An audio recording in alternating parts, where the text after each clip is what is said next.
A school principal thought removing one teacher would solve a problem. Instead, it created something he never expected, and it's still talked about today. It was an ordinary Monday morning at Greenfield Secondary School in Manchester, England. The kind of morning where grey clouds hung low over red brick buildings, where students shuffled through iron gates with heavy backpacks, and where the smell of rain on concrete filled the air. Teachers stood by their classroom doors. The bell rang at exactly 8:15. Everything was normal. Everything was routine. Everything was exactly as it had always been. Except for one thing. Room 204 was dark. Sarah Malik had been teaching English literature at Greenfield for 6 years. 6 years of lesson plans, parent meetings, and late nights marking essays. 6 years of watching students walk in confused and walk out inspired. Her students called her the teacher who actually listens. The staff called her one of the best they had. She had won the school's internal teaching award twice. She had never once been late, never once received a complaint from a parent. But that Monday morning,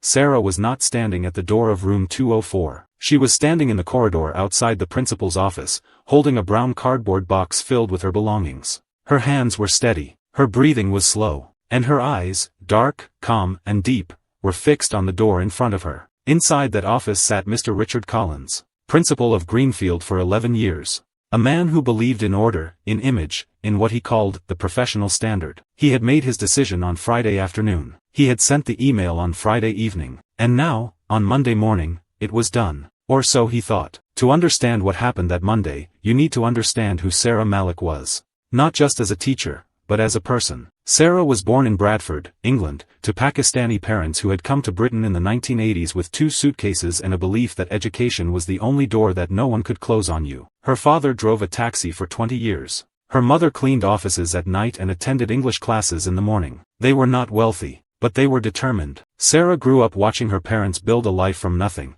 and it taught her one thing above all else: dignity is not something anyone can take from you. It is something you carry inside. She studied English literature at the University of Leeds, graduating with first-class honors. She chose teaching not because it was easy. Anyone who has ever stood in front of 30 teenagers knows it is anything but because she believed that a single teacher, in a single moment, could change the entire direction of a young person's life. She had experienced that herself. A teacher named Mrs. Thompson had once stayed after class to tell a 15-year-old Sarah that her essay on To Kill a Mockingbird was the most honest thing she had ever read from a student. Sarah never forgot those words. She wanted to be that for someone else. She had been wearing the hijab since she was 19. It was not a decision made under pressure. It was a decision made in a quiet moment of personal faith, sitting by a window in her university dormitory room, reading Surah Al-Baqarah. It was between her and Allah. It had nothing to do with anyone else. At Greenfield, her hijab had never been an issue. Not in her first year. Not in her third. Not in her fifth. The students accepted her completely. The parents respected her. The staff regarded her as one of their own.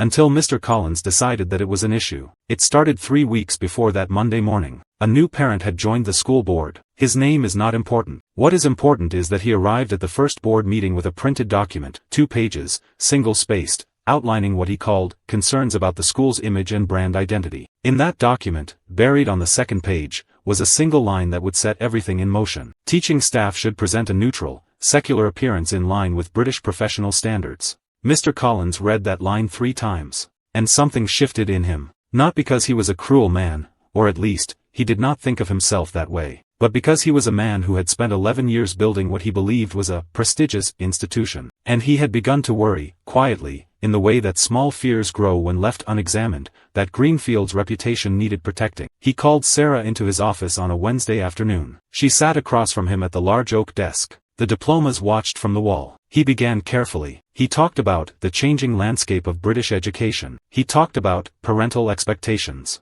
He talked about cohesion and unified professional identity. Sarah listened without interrupting. She was good at listening. Then he said it. Sarah, I think it would be in everyone's best interest if you considered a more neutral presentation while in the classroom. Sarah looked at him for a long moment. Are you asking me to remove my hijab, Mr. Collins? He shifted in his chair. I'm asking you to consider the school's position. That is a yes, then, she said quietly. He did not deny it. She told him she would need time to think. She went home that evening and sat at her kitchen table for a long time. She did not cry. She made tea. She called her mother. And then she opened her Quran and read until the words settled the storm inside her. The next morning, she returned to his office and gave him her answer. No, Mr. Collins had not expected that answer. In his experience, when he made a request, even one dressed as a suggestion. People complied. That was how institutions worked. That was how order was maintained. Sarah's refusal unsettled him more than he showed. He spent the rest of that week in meetings, with the board member who had submitted the document, with the school's legal advisor, with the regional education authority. He looked for a mechanism, a policy, a precedent, something that would allow him to do what he had already decided to do without it appearing as what it clearly was. He found a loosely worded clause in the school's outdated staff conduct handbook regarding professional dress and appearance standards. It had been written in 1987 and had never been updated. It had never been applied. But it existed. On Friday at 4:47 in the afternoon, after the students had gone home and most of the staff had left, Mr. Collins sent Sarah an email. The subject line read, "Temporary reassignment, administrative duties." The email informed her that, effective Monday, she would be removed from classroom teaching and reassigned to administrative support while a full review of professional standards compliance was conducted. She would not lose her salary. She would not lose her position. But she would lose her classroom. She would lose her students. Sarah read the email twice. She set her phone face down on the kitchen table. She looked out the window at the gray Bradford sky. And she said, very quietly, to no one in particular, "All right, Allah. I trust you." She did not reply to the email that night. She did not call a lawyer. She did not post anything on social media. She simply prepared her things for Monday morning, packed her cardboard box,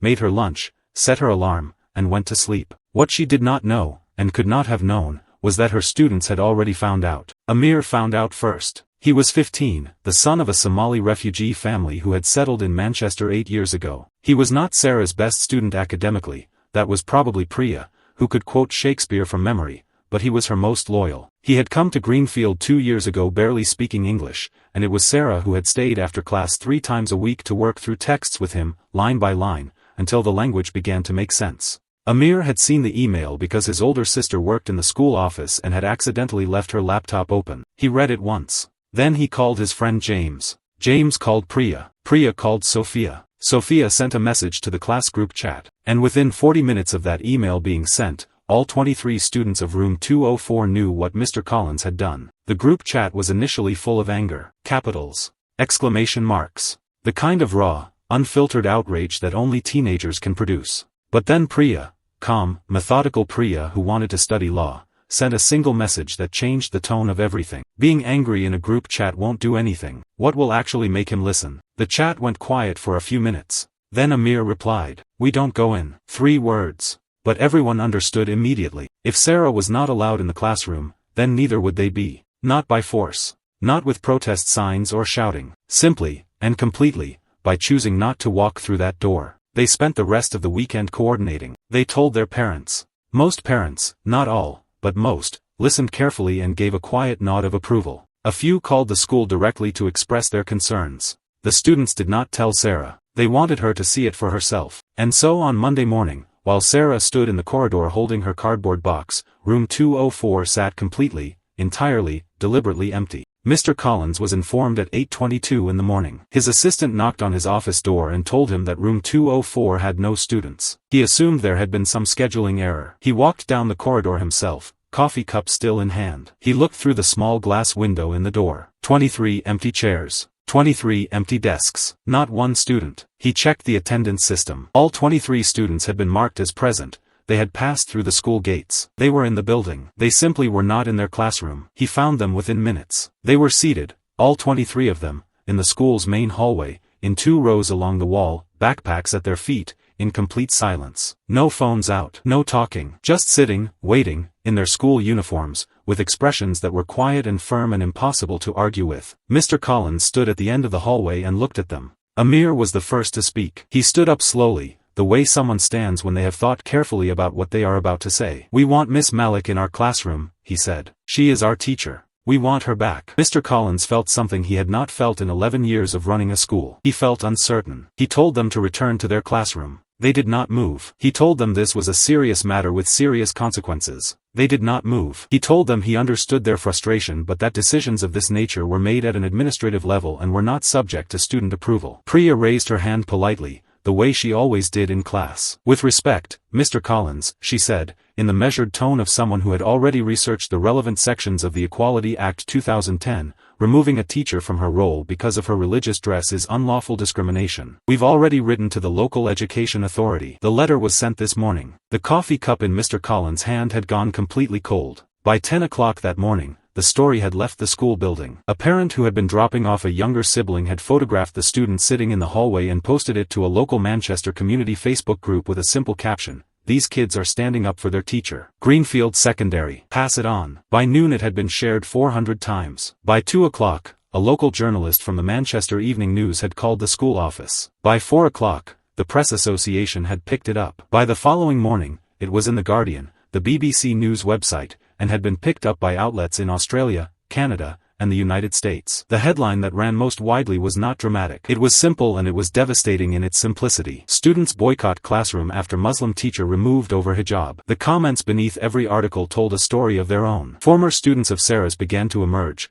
people who were now in their 20s, who had passed through room 204 years ago and had never forgotten. One young man, now a medical student in Edinburgh, wrote, "Miss Malik was the first teacher who ever made me feel like my voice mattered. Whatever she needs, she has my support." A retired head teacher in Birmingham wrote an open letter published in the Times educational supplement calling the decision a profound failure of institutional leadership and a troubling signal about the state of religious tolerance in British schools. At Greenfield itself, other members of staff had begun to quietly but visibly show their support. The history teacher left a handwritten note on Sarah's reassigned desk that read simply, "We see you." 2 other teachers requested emergency meetings with the Board of Governors.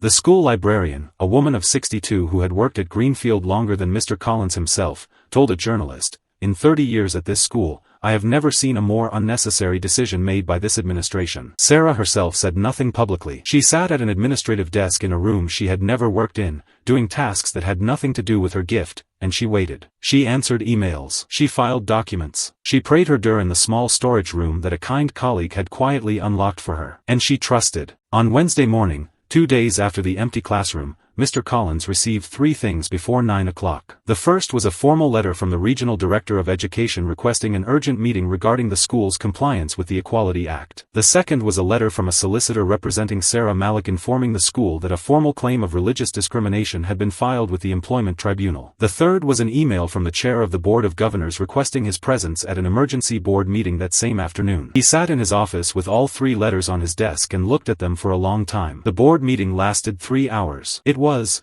by all accounts, extraordinarily uncomfortable. The chair opened by placing a printed copy of the Guardian article on the table and asking Mr. Collins to explain, in his own words, the rationale for his decision. The board member who had originally submitted the document about professional appearance was notably quiet throughout. When asked directly whether the clause in the 1987 handbook had ever been applied to any other member of staff for any reason, Mr. Collins admitted that it had not. When asked whether he had sought legal advice before sending Sarah the email, he admitted that he had not. When asked whether he believed that the school's action had caused harm to its reputation, he paused for a very long time before answering. "Yes," he said finally, "I believe it may have." Outside the boardroom, in the main hallway, 14 of Sarah's 23 students had returned for the second time. They were not making noise. They were not being disruptive. They were simply sitting, as they had on Monday, in 2 quiet rows along the wall. Some were doing homework. Amir was reading. Priya had her legal notes spread across her lap. A photographer from the BBC captured the image. It ran on the front page of 3 national newspapers the following morning. On Thursday morning, Sarah received a phone call at 7:43 a.m. It was the chair of the Board of Governors. The conversation lasted 11 minutes. When it ended, Sarah sat very still for a moment. Then she picked up her prayer beads from the kitchen table,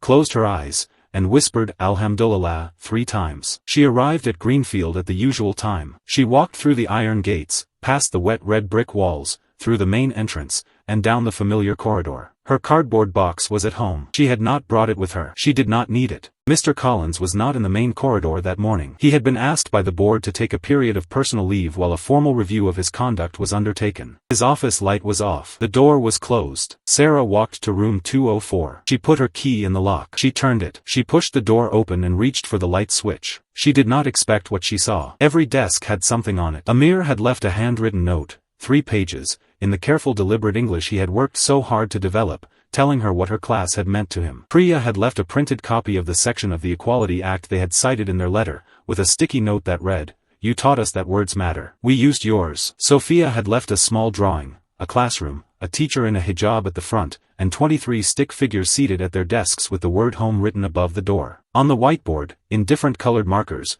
in the handwriting of 23 different students, were 2 words: welcome back. Sarah stood in the doorway of room 204 for a long time. The morning light came through the windows the way it always had. The chairs were the same. The student drawings were still on the walls. Everything was as it had been. And yet something had shifted permanently, in this room, in this school, and somewhere deep inside Sarah herself. She walked to her desk. She set down her bag. She picked up a marker. And she wrote the date on the whiteboard, just as she always did, just as she had done for 6 years. Class was beginning. The students arrived at 8:15, as they always did.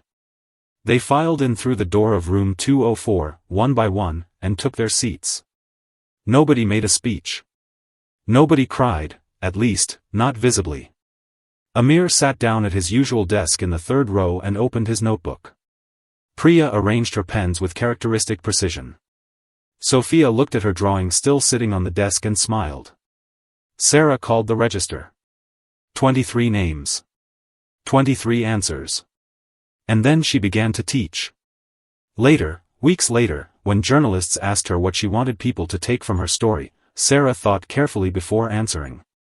She was not someone who spoke carelessly. I didn't do anything remarkable, she said. I simply didn't give up something that was mine to keep. My faith is not a costume. It is not a statement. It is not a problem to be managed. It is who I am. And the remarkable ones, she paused, were 23 teenagers who understood that before some adults did. Mr. Collins completed his period of leave and returned to the school in a reduced administrative capacity. The board member who had submitted the original document quietly resigned from the board 2 months later. The 1987 handbook clause was formally removed and replaced with explicit protections for religious dress across all staff. The employment tribunal claim was eventually withdrawn, not because Sarah lost, but because a full settlement was reached, the terms of which she chose to keep private. But perhaps the most lasting consequence of that Monday morning had nothing to do with legal documents or board decisions or newspaper headlines. It was this. In the years that followed, 3 of Sarah's students from room 204 went on to study law. 2 of them have stated publicly that it was the events of that week, sitting in a school corridor, choosing silence over submission, that first made them understand what justice actually looked like when it was lived, rather than merely studied. Amir became a teacher. He teaches English literature at a secondary school in Manchester. On the wall of his classroom, in a simple frame, is a photograph of 23 students sitting in 2 rows along a school corridor, not protesting, not shouting, simply present and refusing to be moved. Underneath the photograph, in small letters, is a line from one of the texts Sarah had taught them in the first year. Injustice anywhere is a threat to justice everywhere. Martin Luther King Jr. Sarah still teaches at Greenfield. Room 204. 6 years became 12. The hijab she wears is still dark navy. The students still call her the teacher who actually listens.